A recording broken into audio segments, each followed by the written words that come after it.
हाँ जी, good morning students.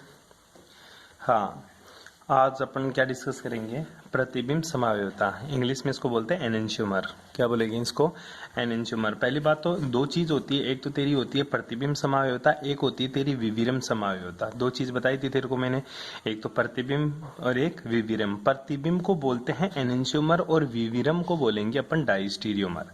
प्रतिबिंब समावयवता का सीधा सा मतलब होता है सर ऐसे दो त्रिबिंब समावयवी या ऐसे दो स्टीरियो आइसोमर जो एक दूसरे के मिरर इमेज तो हो परंतु एक दूसरे के ऊपर अध्यारोपित नहीं होते। अध्यारोपित का मतलब होता है बेटा जी सुपर इम्पोज ना हो। क्या नहीं हो? Super impose. दोबारा से सुन ले, ऐसे त्रिविम समावयवी या ऐसे स्टीरियो आइसोमर जो एक दूसरे के मिरर इमेज तो हो लेकिन एक दूसरे के ऊपर अध्यारोपित नहीं हो, एक दूसरे के ऊपर सुपर इम्पोज ना हो, क्या कहलाते हैं मेरे?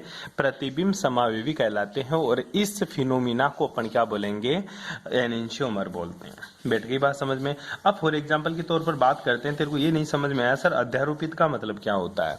ठीक है, अध्यारोपित का सीधा सा मतलब होता है बेटा जी, अगर किसी, जैसे ये तेरा लैक्टिक एसिड है, कौन सा एसिड है? Lactic acid. इसका तू दर्पण लगा दिया, यहाँ पे मिरर लगा दिया, तो इसका एच मिरर इमेज बन गया। ओ एच इधर था, इधर ही आ गया। एच दूर था तो दूर ही था। ओ एच ऊपर, ओ एच ऊपर, CH3 मतलब सर ये एक दूसरे का क्या है?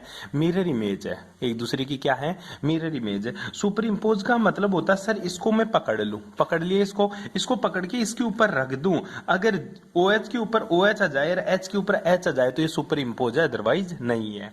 फॉर एग्जाम्पल सर इसको मैंने उठाया, H को पकड़ लिया, ऐसे OH को पकड़ लिया, उठा लिया, उठा के गया गया इधर गया, तो सर H के ऊपर तो OH आ रहा है, OH के ऊपर H आ रहा है, मतलब एक दूसरे के ऊपर सुपर इम्पोज नहीं है। COOH के ऊपर तो COOH आ गया, CH3 के ऊपर CH3 आ गया, OH चला गया H के पास है, H चला गया OH के पास, तो गुरुजी एक दूसरे के ऊपर सुपर इम्पोज नहीं है, मतलब एक दूसरे के ऊपर सर अध्यारोपित नहीं होते। इस फिनोमेना को क्या बोलते हैं अपन? एनेंशियोमर। कोई बंदा ऐसे ना कर दे कि सर इसको उठा के ऐसे पलट दो तो H के ऊपर H आ जाएगा और OH के ऊपर OH आ गया, इसको अध्यारोपित नहीं बोलते बेटा, इसको अध्यारोपित अपन नहीं बोलेंगे। अध्यारोपित का तो सीधा सा मतलब होता है सर इसको उठाओ और इसके ऊपर रख दो, इसको क्या बोलते हैं अपन? एक दूसरे के ऊपर सुपर इम्पोज करना। फॉर एग्जाम्पल जैसे ये मेरा हाथ है और ये मेरा दूसरा हाथ है, ये एक दूसरे की मिरर इमेज है, ठीक है। बीच में क्या लगा दे? दर्पण लगा दे, तो ये छोटी वाली अंगुली है तो ये छोटी वाली अंगुली है इसके पास में, ऐसे सब चीज बराबर है, तो सर ये दूसरे के क्या है? मिरर इमेज है, लेकिन एक दूसरे के ऊपर सुपर इम्पोज नहीं है। तू बोल देगा गुरुजी है ना, ये ले इसको इसके ऊपर, इसको इसके ऊपर, ये बेटा सुपर इम्पोज करना गलत है।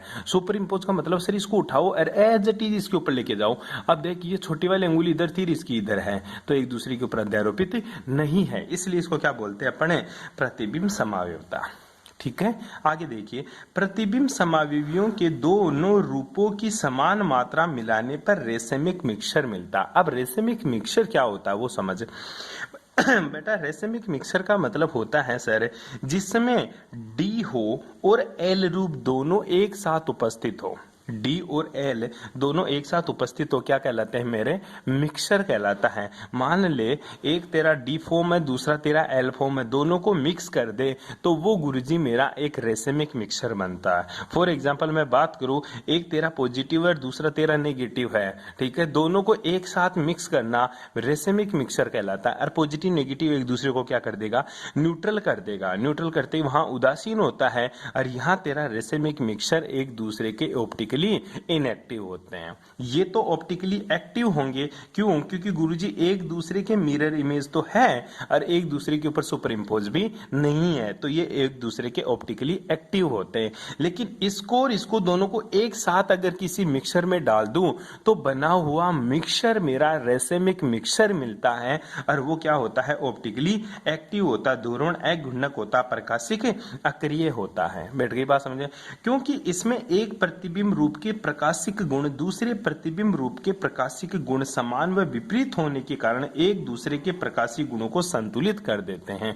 मतलब ये इसका अपोजिट है, ये इसका अपोजिट है, दोनों को एक साथ मिला दिया तो दोनों एक दूसरे को क्या कर देंगे? संतुलित कर देंगे, बैलेंस कर देंगे, इसलिए ये मेरा रेसेमिक मिक्सचर ऑप्टिकली इनएक्टिव होता है। नेक्स्ट देखिएगा, इसे DL या प्लस माइनस से प्रदर्शित करते हैं। किससे प्रदर्शित करेंगे? DL या प्लस माइनस से प्रदर्शित करते हैं। अब आता है तेरा सिमेट्रिक एलिमेंट्स। क्या है बेटा?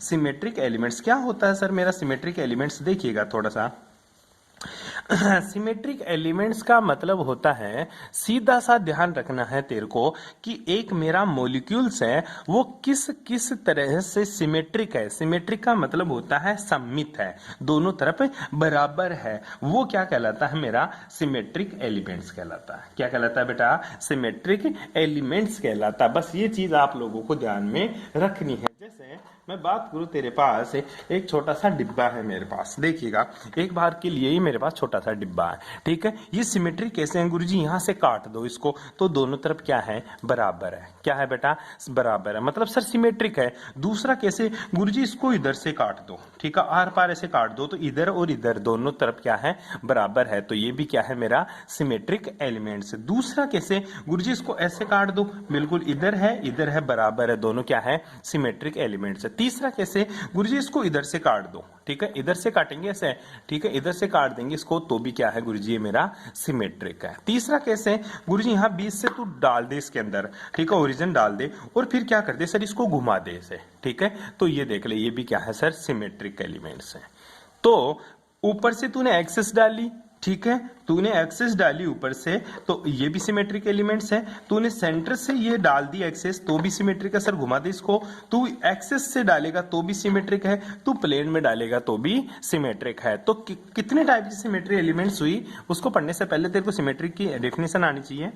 इसके आधार पर यह निर्धारित किया जाता है कि कोई यौगिक प्रकाशिक समावयता प्रदर्शित करेगा या नहीं। जिन यौगिकों में सममिति तत्व उपस्थित होता है बेटा, जिन यौगिकों में अगर सिमेट्री एलिमेंट्स प्रेजेंट है वो ऑलवेज ऑप्टिकली इनएक्टिव होंगे, मतलब प्रकाशिक अक्रिय होंगे, ध्रुवण अगुणक होंगे। बेटा की बात समझ में।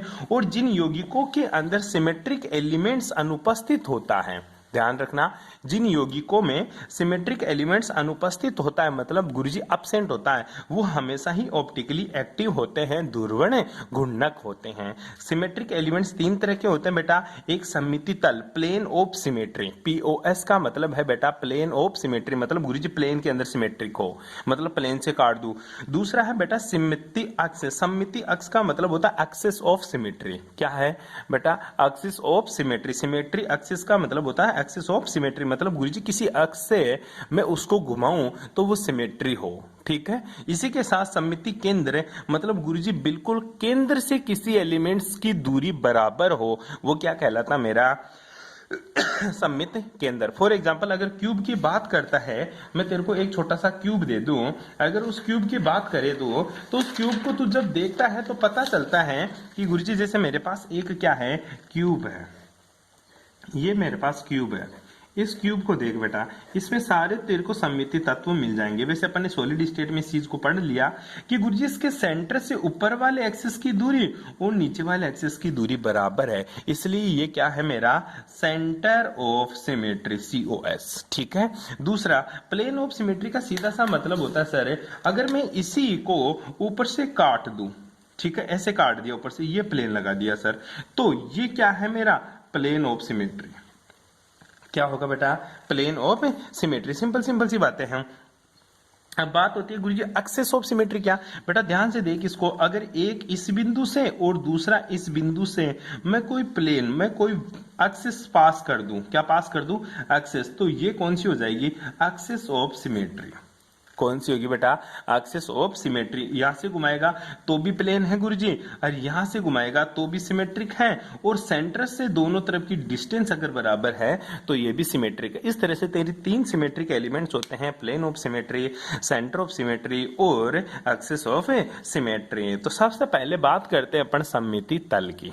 किसकी बात करेंगे बेटा, सममिति तल। सममिति तल को इंग्लिश में बोलते हैं प्लेन ऑफ सिमेट्री। क्या बोलेगा, प्लेन ऑफ सिमेट्री। तो ध्यान से सुनना, किसी यौगिक में वह तल जो यौगिक को दो समान भागों में विभक्त कर दे, ठीक है, अगर दो सिमेट्री एलिमेंट्स में डिस्ट्रीब्यूट कर दे कोई प्लेन, तो वह प्लेन क्या कहलाता है मेरा, सिमेट्रिक, प्लेन ऑफ सिमेट्री कहलाती है। फॉर एग्जाम्पल पानी की बात कर रहा है ये H2O, तो H2O की जब मैं स्ट्रक्चर बनाता हूं तो H2O के अंदर गुरुजी हाइब्रिडाइजेशन देखने को मिलता है, ये ले, ये हाइड्रोजन है, ये हाइड्रोजन, ये गुरुजी लोन पेयर है और ये ये क्या है मेरा लोन पेयर। तो इसको अगर गुरुजी मैं बीच से काट दूं, कहां से काट दूं बेटा, इनको बिल्कुल बीच से काट दूं, तो ये क्या हो जाएगा मेरा प्लेन ऑफ सिमेट्री। क्या हो जाएगा बेटा, प्लेन ऑफ सिमेट्री। यही तेरा एक्सेस ऑफ सिमेट्री में भी काउंट होगा। कैसे, अगर ये ए मान लू और इसको बी मान लू, और सर इसको मैं 180 डिग्री का रोटेशन दे दूं।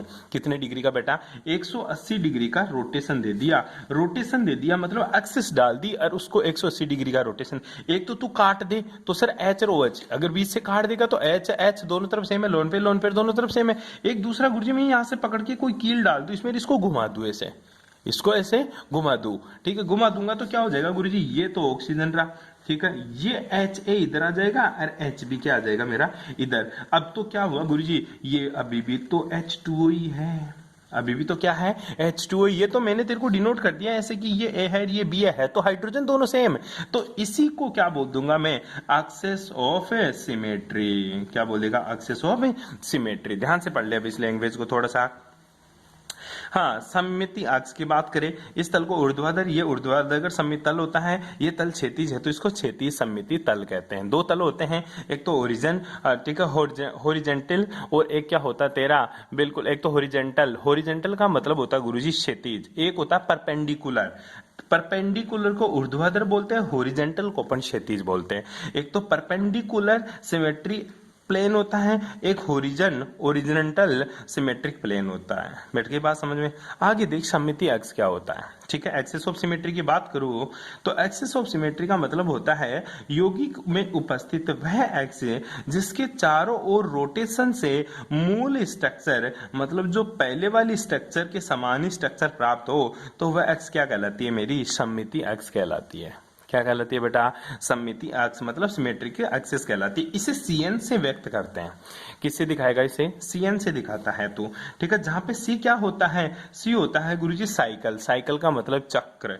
N क्या होता है, यौगिक के पूर्ण घूर्णन से प्राप्त समरूप संरचनाओं की संख्या।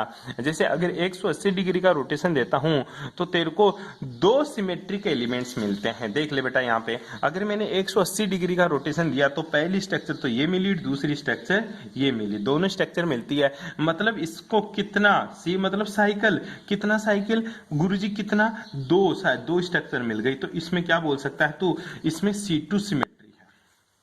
क्या है बेटा, C2 सिमेट्री है। C3 भी होती है क्या सर, बिल्कुल चेक करते हैं अपन, C3 सिमेट्रिक भी होती है या नहीं होती। ध्यान से देखिएगा एक बार के लिए। जैसे बेटा जी मैं बात करूं छोटी सी, जैसे मैंने BF3 ले लिया, ये बोरोन, ये मैंने हाइड्रोजन ले लिया, ये मैंने हाइड्रोजन ले लिया और ये मैंने हाइड्रोजन ले लिया, ठीक है।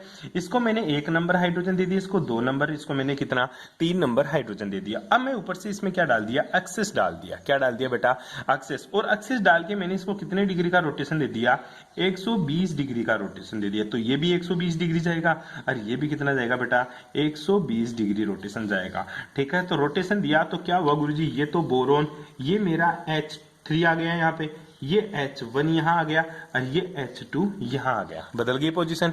अब सर मैं फिर से रोटेशन दे रहा हूं इसमें, कितने डिग्री का बेटा, 120 डिग्री का फिर से रोटेशन दे दिया, ठीक है। तो बोरोन, ये गुरुजी मेरा H2 तो ऊपर आ गया, ठीक है। और ये क्या आ गया मेरा, H3 यहां आ गया और ये क्या आ गया गुरुजी, H1 यहां आ गया, ठीक है। बैठ गई बात समझ में। उसके बाद में तो इसमें 120 डिग्री का फिर से रोटेशन देगा, कितने डिग्री का बेटा, 120 डिग्री का। तो यही स्ट्रक्चर वापस मिल जाएगी जो पहले वाली थी, ठीक है। तो कितना रोटेशन दिया तूने, 1 रोटेशन, 2 रोटेशन और 3 रोटेशन। तो इसमें कौन सी सिमेट्री हो जाएगी बेटा, C3 एक्सिस ऑफ सिमेट्री हो जाएगी। कितनी रे, C3 एक्सिस ऑफ सिमेट्री। मतलब गुरुजी 3 बार रोटेशन दिया तो मेरे को मूल संरचना वापस मिली, इसलिए इसमें C3 एक्सिस ऑफ सिमेट्री होती है।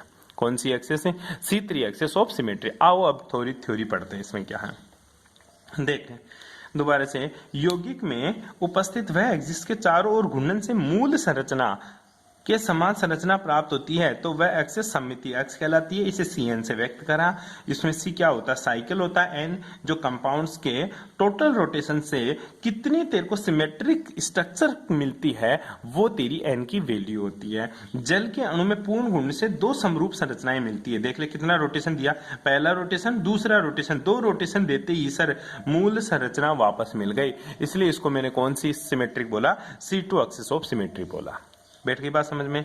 नेक्स्ट चल अपन BF3 का भी एग्जांपल ले लेते हैं। तेरे को दिखाई दिया BF3 का भी मैंने एग्जांपल करके दिखाया अच्छे से, फिर भी देख ले BF3 के अंदर या BS3 के अंदर। अगर यहाँ पे BF3 लेगा तो यहाँ पे तेरे को BS3 है, ठीक है। तो 360 के अंदर 3 का डिवाइड कर ले, 120 आ जाएगा। तो 120 से 3 बार रोटेशन करेंगे तो ये संरचना मिली, इसको इसमें C3 एक्सेस ऑफ सिमेट्री है। आता समिति के अंदर मतलब centre of symmetry. Centre of symmetry का मतलब क्या होता है, कंपाउंड्स में वह सेंटर है जिसके दोनों डायरेक्शन में अगर अपोजिट साइड में जो डिस्टेंस है अगर वो इक्वल है तो वह सेंटर तेरा क्या कहलाता है, सिमेट्रिक सेंटर कहलाता है। क्या कहलाएगा बेटा, सिमेट्रिक सेंटर कहलाएगा। बैठ गई बात समझ में। तो इसमें सेंटर ऑफ सिमेट्री मिलती है। जैसे एक बेंजीन की बात करूं या रिंग की बात करूं तो अगर इस सेंटर से तू ऊपर जाएगा तो भी सिमेट्रिक है, नीचे जाएगा तो भी सिमेट्रिक, इधर जाएगा जितना ही उधर जाएगा, इधर जाएगा उतना ही इधर आएगा। तो इस तरह का जो सिमेट्री मिलता है तेरे को उसको बोलते हैं अपन सममिति केंद्र। बैठ गई बात समझ में। ये तेरे छोटे छोटे सिमेट्रिक एलिमेंट्स है जो आप लोगों को करना है, बाकी की बातें करेंगे नेक्स्ट क्लास में। Thanks for cooperation.